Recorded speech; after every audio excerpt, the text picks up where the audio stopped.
You know, I cannot echo those sentiments anymore, guys. So I just want to remind you, Mainframe Comic Con is a 100% for charity telethon. You just saw that commercial for the Hero Initiative. What they do, they are a nonprofit organization that helps out comic book creators in need, comic shops in need. Pretty much, they're the ones helping out the industry that needs the help the most. So, guys, head on over to mainframecomiccon.com. Wherever you see that donate button, click on the donate button. We're going to give money to the Hero Initiative and as well to Direct Relief, who gives money to COVID-19 charities around the world. Everything from facial coverings to food banks, they do it. So head on over to mainframecomiccon.com. And if you want to buy one of these t-shirts, 100% of our Stay Home Nerd Out t-shirts, all the profits are going to go to these charities. So please take a second. We've only got one more panel left of Mainframe Comic Con. So to help us with our final panel, I want to welcome back Mr. Ryan Smith. Ryan, you there?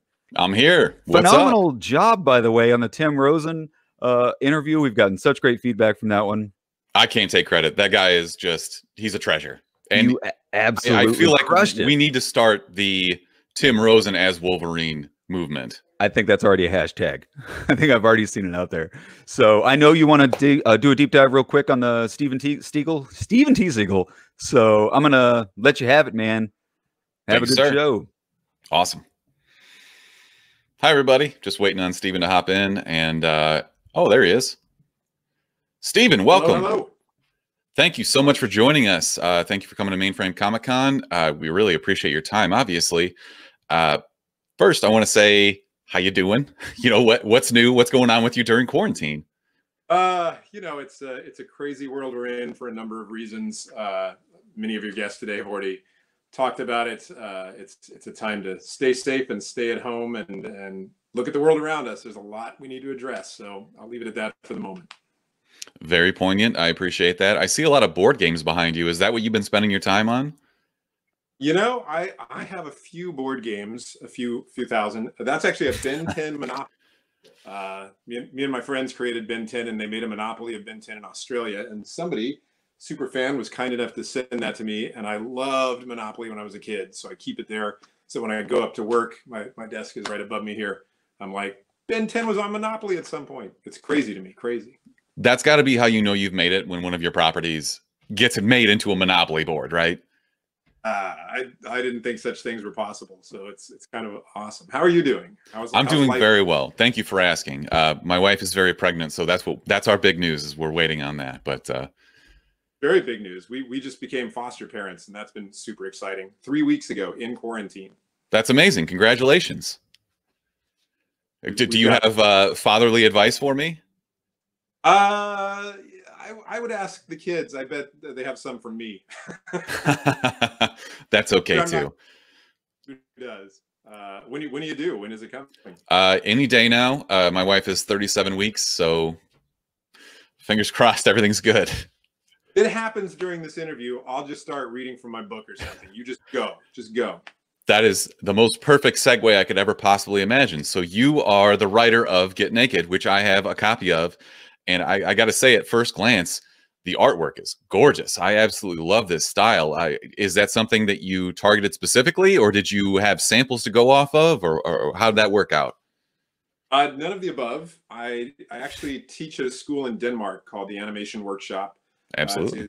For your university, they have 3 majors. They've got computer graphics, they've got animation, and they have graphic storytelling, which here in America we call comic books. And most of the time I'm invited over there by the 2 kind of head teachers involved with the graphic storytelling sequence, Peter and Eric. And I teach like world building, or I'll teach writing. They have mostly artists as teachers. The whole school is taught by visiting professionals. And for years, I've just thought I would love to do a comic book that is essays, because I like essays. I like David Sedaris. I like Spalding Gray, when he was alive, was doing performance essays. And I always wanted to do that in comics. I'm very experimental in my comics. I wondered, would this survive? Could not figure out what they should look like at all. So I definitely didn't have an art style in mind. But then I think it was Matt Bors, who does a great site called The Nib, was working with these same students, and they did journalistic comics. And I was like, that's what a graphic essay should look like, almost, you know, with a few tweaks. So I pitched the school. I just said, what if I write all these essays, bring it over, we'll do it as an assignment. see what they come up with. And if it's great, I'll ask Image Comics to publish it. And if it's not great, it was a great assignment for school. And they did these stories in this exciting book in 10 days. They did a page a day for 10 days. And after 10 days, the book was done. And I was like, this book looks fantastic. We've got to publish this. And Eric Stevenson was kind enough to go, yeah, let's do that, even though we had no idea who would buy a book of comic book essays. It really does look beautiful, though, and I'm very excited to sit down and finish it. It's gorgeous done.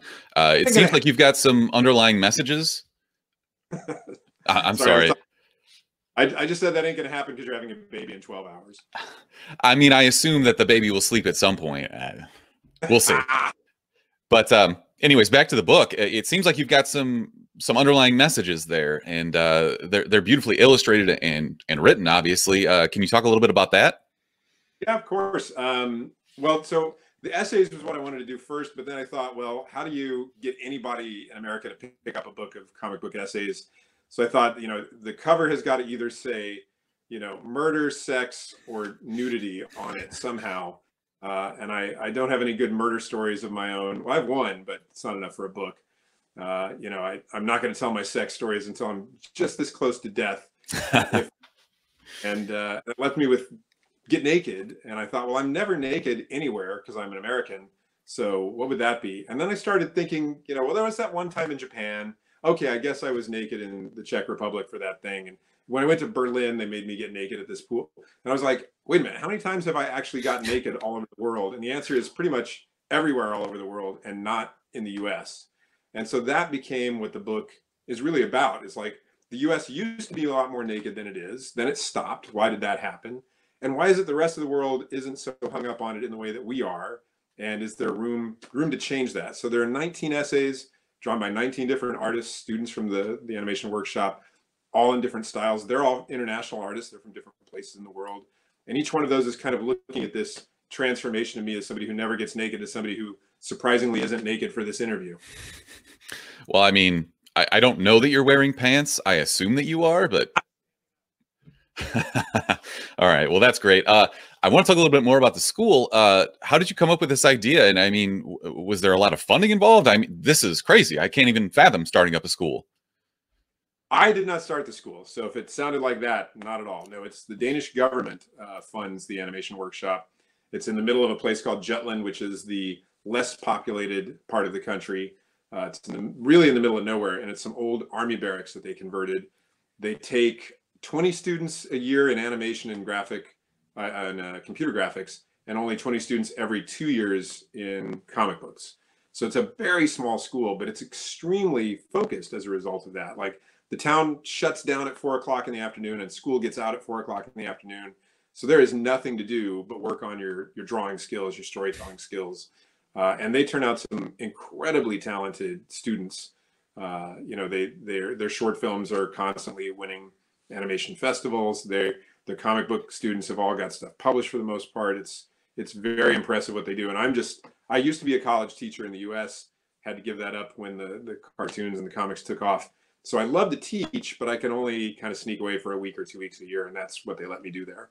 So, and how I got there was Teddy Christensen, who's a Danish artist that I've done a bunch of graphic novels with, like It's a Bird for DC, our Superman book, House of Secrets, which we did for Vertigo back when there was a Vertigo.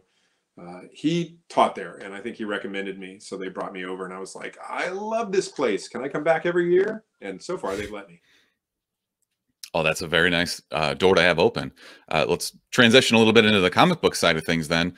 Obviously, you've been up for Eisner Awards. You're, storied writer. What is something out there that you have not yet contributed to that you would like to in the future? That's a fun question. I don't know what the answer to that is. I'm secretly talking to Matt Wagner, who's an amazing writer, cartoonist, about an existing character for one of the big two that we have an interest in, which I didn't think I would ever say those words again. I love those characters. Like I always wanted to write Daredevil, but I think later in my career, I realized what I love is Frank Miller's Daredevil and Brian Bendis's Daredevil. And I don't know that I have anything to say with Daredevil myself. What I want to talk about is Get Naked or, ghost juries or whatever. And I think unless I have something really personal I need to say that a blind lawyer superhero is the way to do it. I'm not going back to any of that stuff anytime soon. I'd much rather make up something new.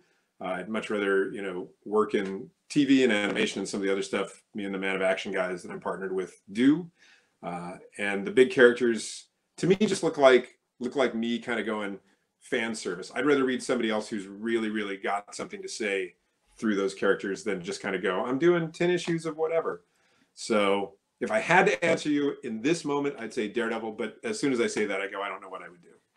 That's okay. It's, I mean, everybody has those that it's not that they're scared. It's just, what do I have to say about this? I've followed this character my entire life, and how could I put a different spin on this? So please don't feel bad about that. It's a great answer, actually, very well thought out. So let's talk Ben 10 a little bit. It's what I'm curious about, honestly, is it's been a little while since we've had a Ben 10 video game, and I see that you've worked on some video games. I feel like the time is right for another Ben 10 video game. There was, and I hope I don't get, you know, fired, sued, or whatever for this, but I believe there was a new Ben 10 video game announced about 3 weeks ago. So there is a new Ben 10 video game in your future. Please don't tell you the platform or the name, because I don't.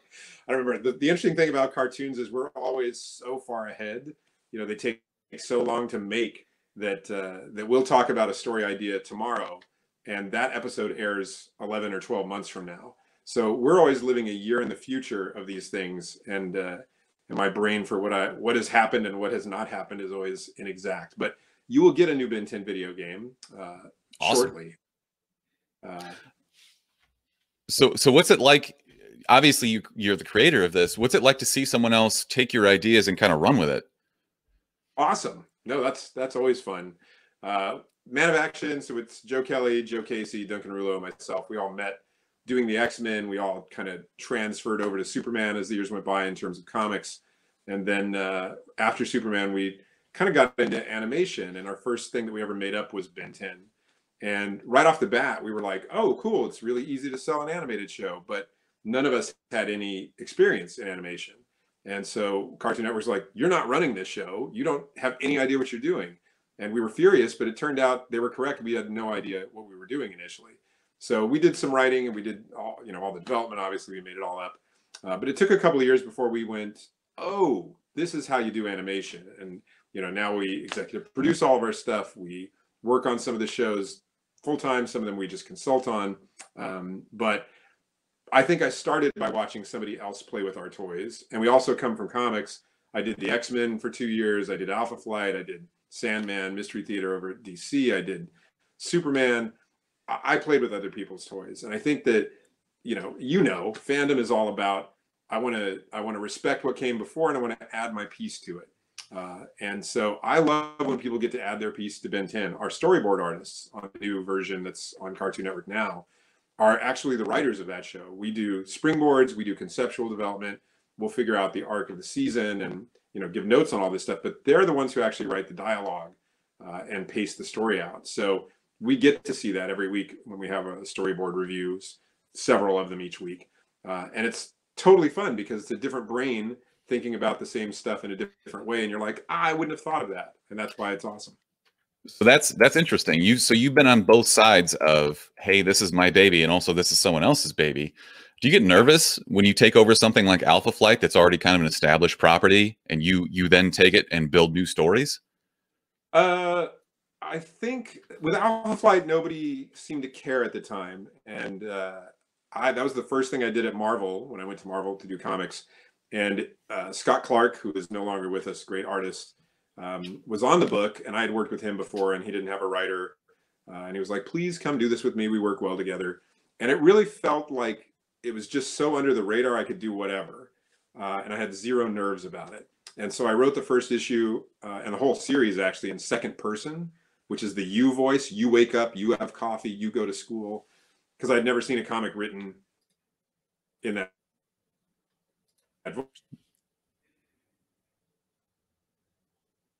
voice. So I was like, I wonder how that's and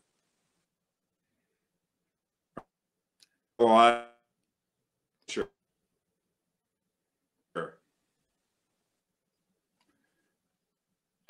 You still there, Steven? There, I see you now.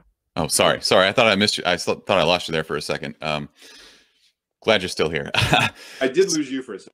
I'm sorry about that. So let's move a little bit into the Big Hero 6 universe. So obviously, Man of Action had a big hand in creating this. What can you tell me about where we stand now with maybe some future properties? Absolutely. Do you mean what's happening next with Big Hero 6? Yes, please. That's not discussable. So the series is on still. Sure. Great.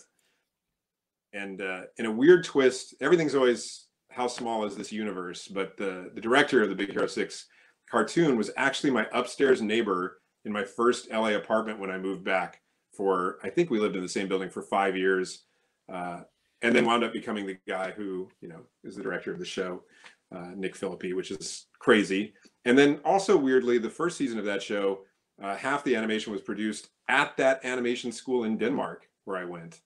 They have an offshoot where people who graduate start businesses, and one of those businesses did the Big Hero 6 cartoon. So a weird little world. You know, Disney keeps everything under wraps. Nothing is ever allowed to be discussed until it exists. But I hope for more and great things from Big Hero 6 because they're totally great characters. A weird story about that, though, is that they didn't know we had made it up. So we were doing the Spider-Man cartoon for Marvel and Disney. And we had these big story break rooms with Jeff Loeb and Joe Quesada and all of the Man of Action guys and all of our writers and a bunch of Marvel people. So Bendis was there, Paul Dini, lots of people in this room. But we couldn't use any of the Spider-Man villains because they were tied up in the Sony deal. So we'd go to break stories and we'd be like, okay, the Vulture, no, you can't use the Vulture. Oh, okay, great. The leader from the Hulk, well, no, there's something going on with the Hulk. And so we'd spend half of our day figuring out who could not be in a Spider-Man cartoon. And it became such a running joke that we would all walk in to each new story break and go, Wood God, you know, or some really obscure Marvel character from the trenches. And one week, Duncan, who drew the Alpha Flight comic with me, and we kind of co-plotted it. So he and I had made up Big Hero 6 for that book. As a joke, he said, okay, Big Hero 6 shows up, and the room just went deadly silent. Jeff Loeb's like, what do you know about Big Hero 6? I was like, well, I know we created it. Come out in the hallway. And we learned there was a Big Hero 6 movie already in production. After that, they were extremely nice. Don Hall brought us in, showed us everything they had done. We showed him all the origination stuff we had done. And it was weirdly in sync. Like when you talk about other people playing with your toys, we only did the first Big Hero 6 Alpha Flight comic. There were a couple that followed. We had nothing to do with those, other than we had given our Bible and our stuff to Marvel because they had asked us to do the series. We didn't have time.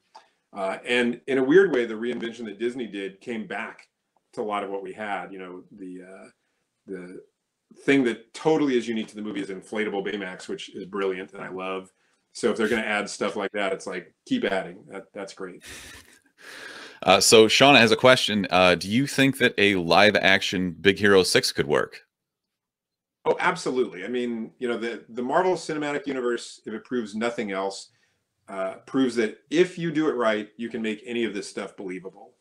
I thought Thor would not work as a movie. I was like, I'm never going to buy that. But you do buy it. You know, Iron Man, I was like, okay, I get the CG of that. Rocket Raccoon, who thought that would be convincing? Nobody. No. But it is. So I think, Shauna, absolutely any character can be made to work in the age where we saw the Avengers movie actually before it was finished, before they'd done any effects, because we were doing an Avengers cartoon for Marvel and Disney at the time. And they were like, you want to see the rough cut of the Avengers movie? We're like, yes. They brought us in, and it was literally just the actors and green screen and grids as far as the eye can see. And it was still really entertaining. And I was like, well, what's this going to be like when it's painted and illustrated and finished in CG?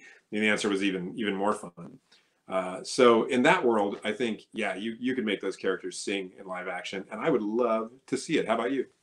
I mean, I'm just picturing someone in one of those, you know, like the inflatable sumo suits that people wear for Halloween, but they're Baymax instead. I think that'd be brilliant. There's some company, I think it's Japanese, but I'm not entirely sure, that makes those suits with fans for Baymax. And almost every convention we go to, there's some guy who's walking around in the hall, blown up, and people love that squishy Baymax character. Like they're always just mauled with love, which is great. That's really a tribute to how good of a character that film created. I mean, he's too lovable. So when you're creating something like that, or I guess transposing it to film, is there a secret to making a character super lovable? Well, the funny thing is, like, when the Disney machine of Big Hero 6 started, everything I read was like, Big Hero 6 was a blank slate. And I kept going, it was not a blank slate. It was a pretty full slate. And that's why when we got to talk to the director, Don, it was interesting to compare notes because, for them, it was like Baymax is the deceased brother's living embodiment. And thematically, you create your own family. In the comic, it was his dad. We had Hero build his dad. He lost his father. He wanted to replace his father. He built a robot and embodied it with everything he loved about his father. So thematically, it's really exactly the same. But the squishiness, like just the ability to grab balloony Baymax, makes him over the top lovable. Like in ours, he had the battle armor that's similar to the, and then he was his butler. He was not a nurse. He was a servant, basically, which I don't know what kind of kid turns their dad into a servant, but I'm sure it's our futures both coming up. No doubt. Similar stuff, different connectors, but it's just back to your original question. It's fun to see other people extrapolate on the toys and find better things in them. Okay, so let's get back to Get Naked a little bit.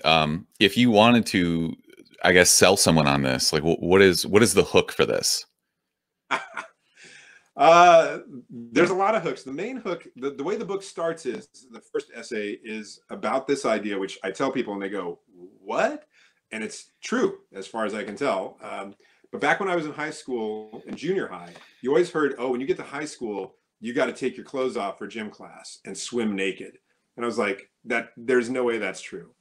It turns out that's true up until about 1979. Not everywhere, but a lot of the US, guys swam naked in swim class. And guys swam naked at the YMCA. And guys swam naked at public pools because guys swam naked in lakes and riverbeds. And back in the 40s, when public pools, kind of came into their own, you couldn't take fabric into water because the filters couldn't take it. And because people were just stripping down and going skinny dipping anyway, it was no big deal. It just wasn't a thing. And that lasted kind of the last, if you research this, which I did for the book, kind of the last vestige was in the Minnesota, that kind of area of states. And then it just kind of went away overnight. There are letters to Dear Abby where it's like, Dear Abby, my teenage son doesn't want to swim naked in gym class. And Abby's like, oh, get over it. Everybody does that. It's not a... And then you read Dear Abby a year later and she's like, well, he won't have to because that doesn't happen anymore. And then like 5 years later, it's like, oh, no, everybody wears a swimsuit. And so there's this migration away from that. And strangely, only for guys, not women. When women were given the permission to swim in school, which also didn't always exist, they were always suited. So it's like, oh, what's going on there? So that story alone is worth checking out the book. But then it gets even weirder as we go. There's BJ bars in Japan are discussed. There's me getting pulled off of a flight in Munich, Germany by security and taken away in the airport. There's a kind of a zombie story set in Helsinki, Finland, where the sun never goes down and people love their death metal music. And all of these somehow keep dovetailing around me winding up with no clothes on. So that part I understand is the least appealing part of it. But the kind of cultural exploration of weird things that go on around the world and pivot off of getting away from being naked, I think makes it unlike any other comics. Nominated for the Eisner for Best Humor Publication, lost to an awesome book. Nominated for Best Short Story, also lost to an awesome writer. So I don't win the Eisners, but if you like something nominated, Get Naked is for you. That's okay. It's an honor just to be nominated, right? So we got a couple questions in the chat. First of all, we had a question that was someone's son wanted to know who your favorite Ben 10 alien was. Ooh, I love Heat Blast. Heat Blast is one of the original 10, currently voiced by Daryl Sabara, who's a buddy, the Spy Kid from Spy Kids, among many other illustrious things. But for some reason, I love the attitude. I love the design. The original Dave Johnson design was so cool. The new designs are great. John Fang. Heat Blast is my answer. Now I want to know who theirs is, but I guess we can't ask questions back. We'll try to get that in the chat. Don't worry. We have Dan Wixman in the chat talking about Get Naked and saying it's a fantastic book, obviously. And we talked a little bit about this, but how did you decide which artist to pair up with which story? Or was it kind of, hey, here's my story, you go run with this? Thanks, Dan. Awesome. Awesome question. The answer is I was a little freaked out. I was like, why am I taking all these stories about me getting naked to these students? That's going to be weird. But they're funny. It's a funny book. I think people say they laugh at it. And when I read it out loud, people laugh. Today actually is supposed to be the Hollywood Fringe Festival. And I was going to perform not the whole thing, but a lot of it as a show. But that's, of course, delayed in the pandemic culture that we're in. Sure. But I read them all. So I sat them all down on the lawn. It was one of the few times in Denmark where it wasn't snowy or dark. And we sat outside and I read all 19 of them, one after another. And then I just said, which one do you want? And there were only 3 people who wanted the same ones, and everybody else wanted a different one. So it kind of solved itself, and I just didn't worry about it. I used to be very controlling in terms of how I worked with artists. I'm trying to just let that all go. I think the universe solves it better than me fretting about it. So they picked, and it worked out. Okay. I've got one final question from Elise, and then I promise I'll let you get back to your day. What is the difference between writing something like a graphic novel versus producing a script for a cartoon? I mean, do you have the kind of same visionary process, or is it completely different?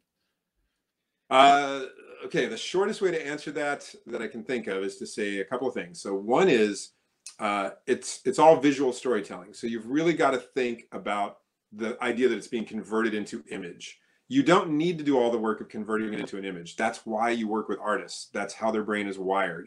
But you do have to go, okay, I can't have 17 things happen on a page of a comic, or I can't have 500 locations in an 11-minute animation. You know, you have to understand the limitations and the flexibility of the form, and you've got to think as you're writing that somebody else is going to be living in those limitations. But you don't have to say, start with a close-up of my nostril and then show me my lips, unless that's really central to the story for some reason. But trying to let that go and let the artist be the one who envisions that, but thinking in a visual head so that you're giving them stuff that can be envisioned, great. The other thing I love to say about script writing, though, for comics especially, but also for animation, is like for comics, you're only writing a script for that artist. The world is never going to read your script. So you don't need to make it all fancy. You need to make it exactly what will keep that artist motivated to get through drawing 20-some pages of whatever in a month, because that's going to take them a lot more time than it's going to take you to write it usually. For animation, it's the same thing. It's like the slug lines are telling the director, here's how many locations there are. The action is telling a storyboard team, here's what needs to happen. The character name is telling a casting director, here's who I need you to hire. And the dialogue is telling an actor, here's what I need you to say. So you're writing 4 or 5 or 6 scripts for different people who have to do a job. And you need to really think about what each of those parts of the script is doing and help them do their job faster, easier, more efficiently, better. Okay, that's great. Well, we're just about out of time. And I do want to give you one more chance to plug anything that you might be working on, even if it's just Get Naked. Everybody go out there, read this book. I promise it's absolutely gorgeous, and it tells some very funny stories. If you're an adult, pick up Get Naked, give it a read. It looks like this. If you have kids, which I now do, pick up Camp Midnight, which I do with Jason Katzenstein. There are 2 volumes, also through Image Comics. It's about a mouthy girl who winds up at a camp for monsters, even though she's the only human kid, and is trying to figure out if she should try to pass the monster, which is not genuine, or come out as a human, which may be dangerous. So thematically, weirdly resonant to our times in some ways, but kids will just have a great time reading it, and they're a lot of fun. Well, Steve, thank you so much for your time. You've been so generous, and thank you for being uber creative and putting really cool stories out there. We really appreciate that. Thank the world for that, because I don't have a job unless people let me have that job. So my thanks goes the other direction. Awesome. Well, thank you so much, and best of luck with everything. And Chuck, I'm going to kick it over to you. Thank you so much, Steve. Thank you, Ryan. This was absolutely, I couldn't think of a better way to wrap up Mainframe Comic-Con 2.0, or as we've been lovingly referring to it as Mainframe 2 Electric Boogaloo. Steven, thanks so much. Ryan, this has been so much fun. I just want to take a second right before we wrap and thank all of the very special guests that we had here at Mainframe Comic-Con. Very special thank you to our director, Chad. Thanks to all the guests generously donated your time. And Stephen and Ryan, thanks for being here, guys. It's been a pleasure. All right. So you did a great job. Thanks, man. As we wrap this up, guys, we just want to remind everybody, head on over to mainframecomiccon.com. It's not too late to click that donate button. All the money that comes in via the donate button goes directly to COVID-19 relief and the Hero Initiative. So there's still time to head on over to mainframecomiccon.com. Also on the website, you're going to see if you missed any of the shows, any of the amazing celebrity interviews that we did this week, you can find them streaming on the live video page of mainframecomiccon.com, plus some of the really awesome interviews from Mainframe Comic-Con #1. So lots of great stuff, guys. We're doing Mainframe again. We can't say much more than that, but the Mainframe train is going to be running well into 2020. So, guys, thanks so much for watching Mainframe Comic-Con. Leave us comments, follow us on social media, find out when our next event is, and that's about it. No, by the way, if you want one of these stay home nerd out t-shirts, head on over to the mainframecomiccon.com website. Under the shop page, you can purchase a t-shirt, and 100% of the proceeds of all t-shirt sales are going to go to the Mainframe charities. So that's about it, guys. Thanks so much for sticking around for 2 days of fun here at Mainframe Comic-Con. Check us out on social media for the next one, and have a fantastic life. Stay safe, stay healthy, stay happy, and we'll see you guys all next time on Mainframe. Goodbye.